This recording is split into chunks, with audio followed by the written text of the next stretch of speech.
तो आज हम शुरू करने वाले हैं एक सीरीज़ जो TRE 1, 2, 3 में आए हुए जो भी साइंस के क्वेश्चंस हैं उन साइंस के क्वेश्चंस को हम देखेंगे, जिसमें से आज पहला पार्ट मिलेगा मतलब बायोलॉजी का। ठीक है ना। तो हम बायो का पहले देखेंगे, उसके बाद फिर केमिस्ट्री, फिर फिजिक्स, तीनों पार्ट आपको मिलेंगे। तो आप लोग बिल्कुल ध्यान लगा के देखिएगा, ये वन लाइनर के फॉर्म में है, आसानी से आपको और जल्दी जल्दी सारे क्वेश्चंस आपको मिल जाएंगे, एक ही जगह मिलेंगे। तो बिना टाइम वेस्ट किए हम चीज़ों को शुरू करेंगे। यह है पॉइंट आपका जीव विज्ञान, आपका TRE 1, 2, 3 से सारे क्वेश्चंस इसमें हैं। कह रहा कि पौधे एवं पशु कोशिकाओं में अंतर निम्न में से किस संरचना से स्पष्ट होता है? तो वो होता है कोशिका भित्ति से। कोशिका भित्ति से इन दोनों में अंतर स्पष्ट होता है। यदि एक जीवनी कोशिका प्रत्येक 15 मिनट में विभक्त होती है, तब 2 घंटे में कितनी जीवनी का निर्माता होंगे? वो है आपका 256। मानव गुर्दे की कोशिका में लिंग गुणसूत्र की संख्या कितनी होती है? वो होती है आपकी 1 जोड़ा। ठीक है, चलिए आइए नेक्स्ट पॉइंट देखते हैं। नेक्स्ट आपके सबके सब वन लाइनर फॉर्म में मिलेंगे, बिल्कुल आप लोग ध्यान से पढ़िए। कह रहा है कि गुणसूत्र पर जीन की, ये जीन एक्चुअली इससे होगा, जीन की क्या व्यवस्था होती है, मतलब किस तरीके से व्यवस्थित होते हैं? तो वो होते हैं रैखिक में। कैसे? रैखिक में, लीनियर में होते हैं। उसके बाद है कि mRNA पद का विस्तारित रूप क्या है, मतलब इसका फुल फॉर्म क्या है, जो महामारी की शुरुआत से ही व्यापक रूप से चर्चा में रहा। आपने mRNA का नाम सुना होगा। तो mRNA का मतलब होता है, M का मतलब मैसेंजर, और RNA तो सब लोग जानते हैं, राइबो न्यूक्लिक एसिड। ठीक है ना, मैसेंजर राइबो न्यूक्लिक एसिड। शरीर की प्रतिरोधक क्षमता से जुड़ी सबसे महत्वपूर्ण कोशिका प्रकार है, वो है आपका लिम्फोसाइट। क्या है? लिम्फोसाइट आपका WBC का पार्ट होता है। उसके बाद है कि ब्रायोफाइटा में जीवाणु मात्रा कोशिका होती है, वो होती है द्विगुणित। क्या होती है? द्विगुणित होती है। उसके बाद पॉइंट है, आप लोग यदि बिलीव ना हो तो आप लोग प्री-वाई-क्यू उठाइएगा किसी भी बुक से, और मेरे जो भी क्वेश्चंस हैं आप उसको देख सकते हैं। मैं आप लोगों को आसान कर दिया हूँ, हम 4 ऑप्शन ना दे करके आप लोग को डायरेक्टली बता दिया हूँ। इसके बाद से हम आप लोगों को बाई MCQ के फॉर्म में भी क्वेश्चन आपके सामने जब प्रैक्टिस हम करवाएंगे तो उसके साथ हम लाएंगे। ठीक लोग, उसके लिए आप बिल्कुल निश्चिंत रहें। इसी प्लेटफॉर्म पे आपको TRE 4 के लिए, GS के पोर्शन के लिए चारों सेक्शन की मिसलेनियस प्रैक्टिस सेट जरूर आएगा। आगे देखते हैं। कह रहा है कि ऊर्जा उत्पादन के लिए कोशिका प्रयास किसका उपयोग करती है? वो करती है ग्लूकोज का। ग्लूकोज का मतलब, या ग्लूकोज का। उसके बाद है कि DNA का कौन सा भाग प्रोटीन की सूचना देता है? वो होता है जीन। यानी जो जीन होता है ना, वो प्रोटीन की सूचना देता है। आगे का पॉइंट देखते हैं हम।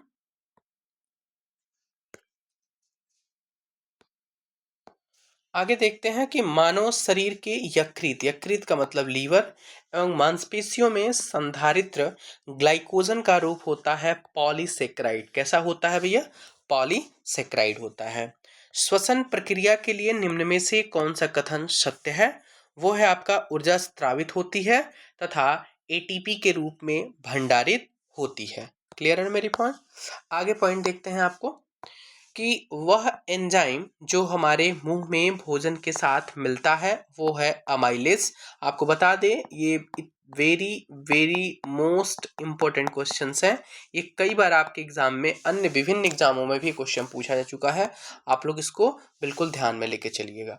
आगे का पॉइंट है आपके सामने कि विटामिन, एक सेकेंड, आपके पॉइंट है कि जो विटामिन B12 है उसका रासायनिक नाम क्या है? कोबालामिन। इसको हम साइनोकोबालामिन का भी हम नाम देते हैं। क्लियर है? आनुवंशिकता, जेनेटिक्स जिसको बोलते हैं, शब्द मुख्य रूप से किसे संदर्भित करता है?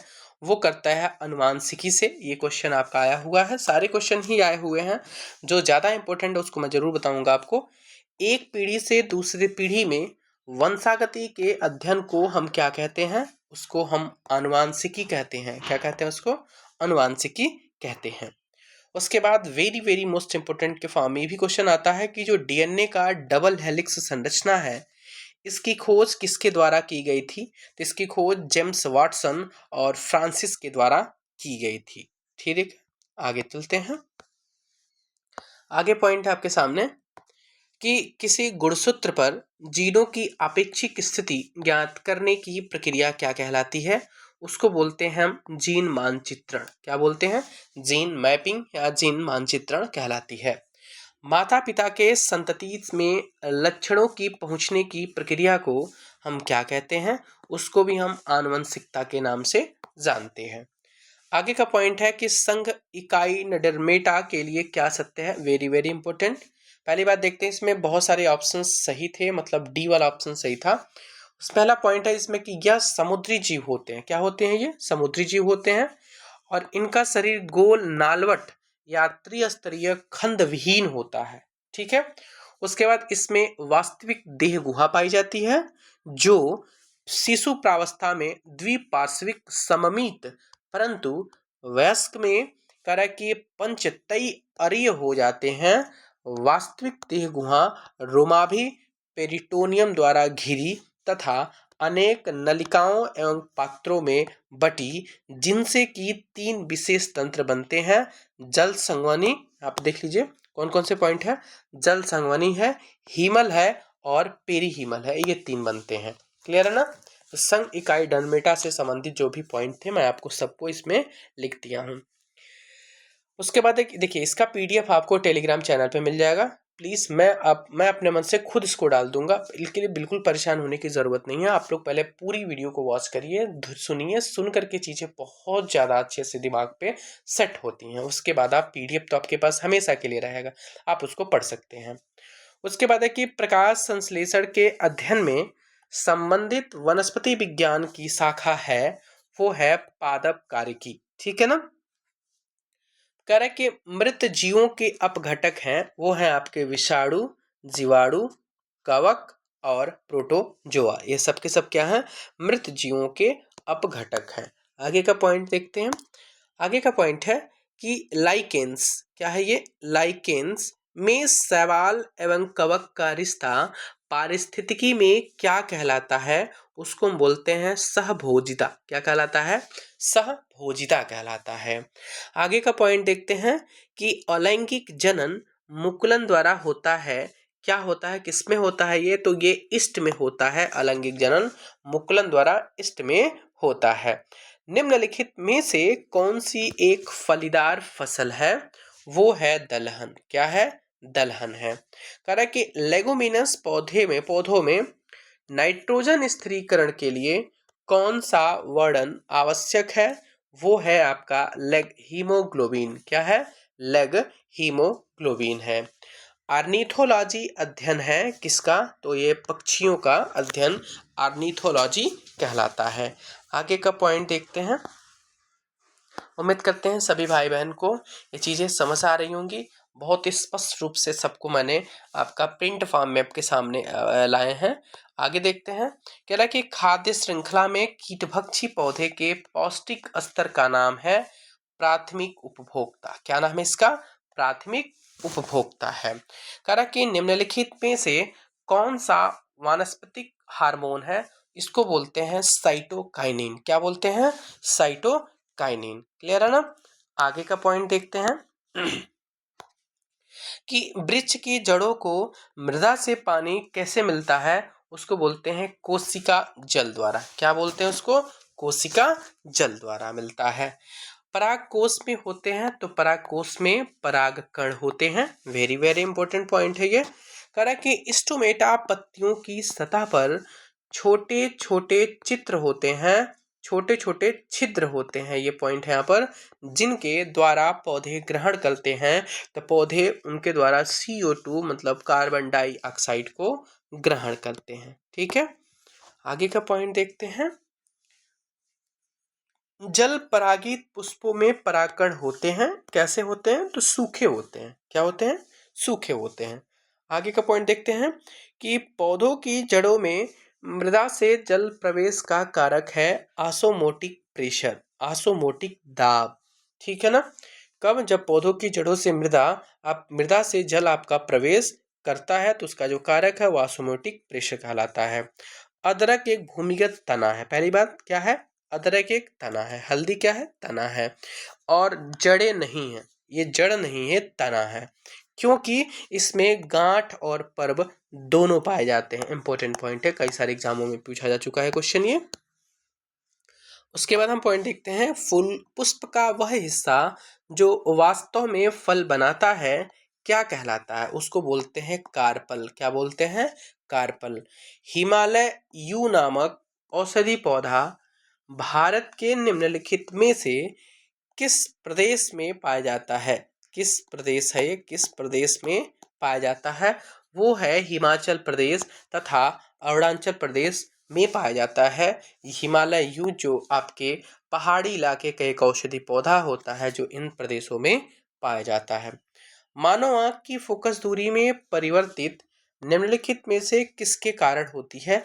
वो होता है सिलियरी मसल्स के द्वारा होता है। किसके द्वारा? सिलियरी मसल्स के द्वारा। निम्नलिखित में से कौन सी अंतःस्रावी ग्रंथि है? तो इसको बोलते हैं पीयूष ग्रंथि। ठीक है ना? थायराइड ग्रंथि, अधिवृक्क या एड्रीनल ग्रंथियां, करा की पाइथायराइड ग्रंथियां और पीनियल बॉडी, ये सब के सब क्या है? आपकी अंतःस्रावित ग्रंथियां होती हैं। ठीक है ना? आगे का पॉइंट देखते हैं। आगे का पॉइंट आपके सामने कि रक्त में कौन सा तरल मध्य होता है? वो होता है प्लाज्मा। ठीक है ना? रक्त में कौन सा तरल माध्यम होता है? ये माध्यम, ये टाइपिंग मिस्टेक थोड़ा थोड़ा सा है। तरल माध्यम होता है तो प्लाज्मा में। पाचन के बाद प्रोटीन किस में परिवर्तित होते हैं? तो एमिनो एसिड में होते हैं। ये भी बहुत ज्यादा फेमस क्वेश्चन है। रक्त में त्रुटिपूर्ण हीमोग्लोबिन निम्न में से किस में दिखता है? वो दिखता है दातार कोशिका अरक्तता में। किसमें? दातार कोशिका अरक्तता में दिखता है।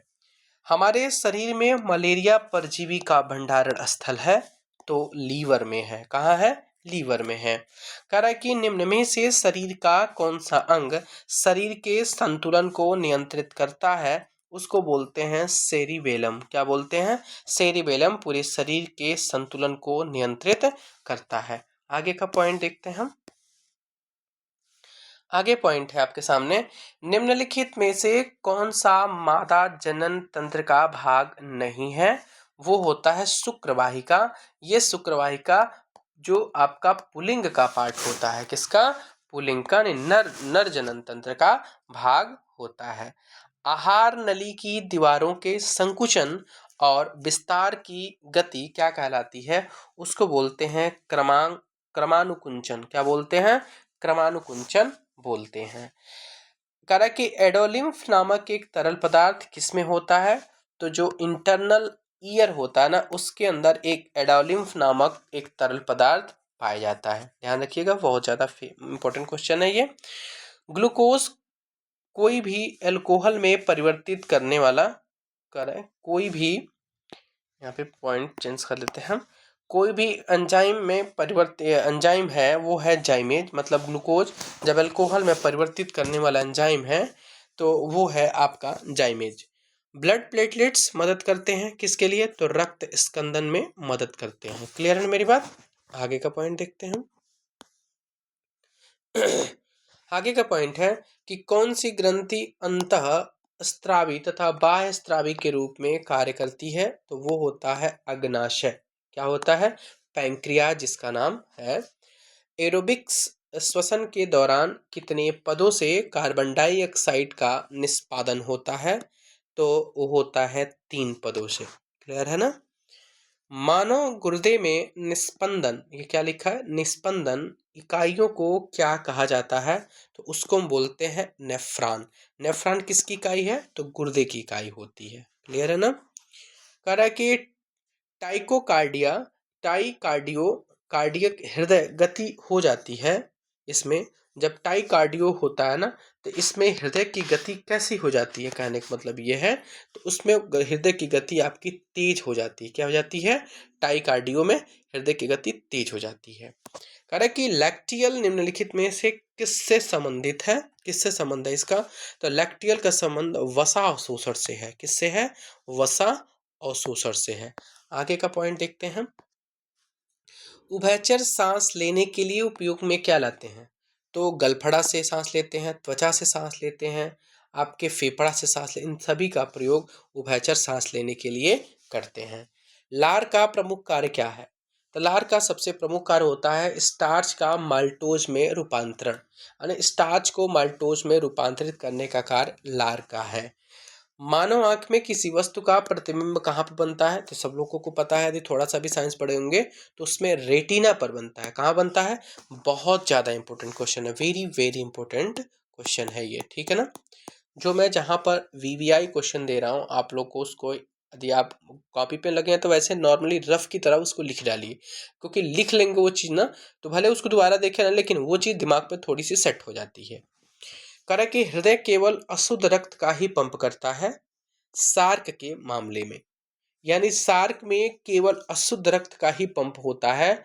जब सार्क होती है ना, सार्क का जो हार्ट होता है, हार्ट चैम्बर, उसमें केवल ये जो अशुद्ध रक्त होता है, इम्प्योर ब्लड जिसको बोलते हैं, उसका ही पंप होता है। प्योर ब्लड उसके उसके हार्ट में नहीं होती है, उसका पंप उसके हार्ट में नहीं होता। किस में वो है? वो जानवर है आपका सार्क, ठीक है ना। आगत और निर्गत तंत्रिकाएं, क्या है ये? आवगत और निर्गत तंत्रिकाएं मिलती हैं, तो मिलती हैं केंद्रीय तंत्रिका तंत्र में। कहाँ मिलती हैं? केंद्रीय तंत्रिका तंत्र में। क्लियर है ना? चलिए आगे आते हैं। ज़्यादा वीडियो लंबा नहीं होगा, बिल्कुल परेशान होने की जरूरत नहीं है, क्योंकि केवल बायो का पार्ट है और आपके पूरे TRE 1 TRE 2 TRE 3 के सारे के बायो को क्वेश्चन आपको इसमें समाहित किया गया है, वो भी वन लाइनर फॉर्म में, ठीक है ना। आप सब लोगों के लिए काफ़ी चीज़ें आसान कर दी गई हैं। जो भी भाई बहन मेरे चैनल पर नए हैं, प्लीज़ चैनल को लाइक ज़रूर करें, आपको अच्छा लग रहा हो तो। लाइक के साथ साथ यदि आप पहली बार मेरे चैनल पर हैं तो सब्सक्राइब करके बेल आइकन को प्रेस कर लें, कि वीडियो को जब भी आए तो उसके नोटिफिकेशन आपको मिल जाए। नोटिफिकेशन को ऑन रखिएगा, ठीक है ना। आगे चलते हैं, देखते हैं।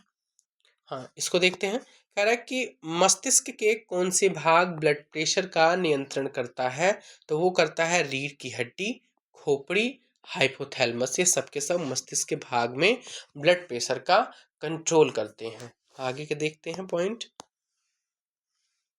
आगे पॉइंट आपके सामने है कि पीयूष ग्रंथि का कार्य क्या है? पीयूष ग्रंथि का कार्य क्या है? और पीयूष ग्रंथि को मास्टर ग्रंथि भी कहते हैं।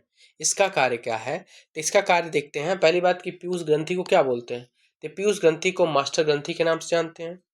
उसके बाद यह स्वास्थ्य, स्वभाव, वृद्धि और लैंगिक विकास को प्रेरित करता है। ये पीयूष ग्रंथि का कार्य है और इसके बारे में इसके जो गुण हैं। नेत्रदान में दाता की आंख के किस हिस्से को प्रतिरूपित किया जाता है? तो वो किया जाता है उसके कार्निया को। किसके? उसके आंख के जो भी नेत्रदान करना चाहता है तो उनके हिस्से को जो प्रतिरूपण होगा वो कार्निया का होगा। अंडाशय द्वारा कौन सा कार्य किया जाता है? तो अंडाशय द्वारा कौन सा कार्य किया जाता है? तो प्रोजेस्टेरॉन का स्त्राव, एस्ट्रोजन का स्त्राव और डिंब का निर्माण। ये 3 प्रकार की चीजें हैं जो अंडाशय के द्वारा किया जाता है। प्रोजेस्टेरॉन का, एस्ट्रोजन का स्त्राव और उसके साथ डिंब का निर्माण भी होता है। यदि कोई बीमारी नॉन ह्यूमन, मतलब ह्यूमन के अलावा प्राणी से किसी मनुष्य में पहुंचती है तो इसे क्या कहते हैं? इसको बोलते हैं पशुजन्य बीमारी। मतलब माना जाता है कि ये इंसान से इंसान में फैली हुई बीमारी नहीं है, ये किसी अन्य प्राणी के द्वारा है, इसलिए इसको हम पशुजन्य बीमारी का नाम देते हैं। आगे का पॉइंट पढ़ते हैं। आगे पॉइंट है किस प्रकार के प्रदूषण से पीलिया रोग फैलता है? वो होता है जल प्रदूषण से। किससे फैलता है? जल प्रदूषण से पीलिया रोग फैलता है। हेपेटाइटिस ए, ध्यान रखिएगा, हेपेटाइटिस ए किस प्रकार की बीमारी है?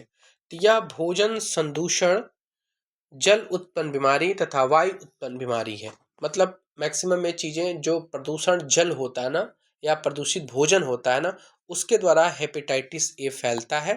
इसमें लीवर डैमेज होता है, लीवर में दिक्कत आती है, जिससे आपकी पाचन शक्ति, आपके शरीर में पीलापन, बहुत सारी चीजें इससे फैलती हैं, ठीक है ना। बहुत खतरनाक बीमारी होती है। कह रहा है कि कौन सा प्रदूषण जनित बीमारी है, जनित विकार है?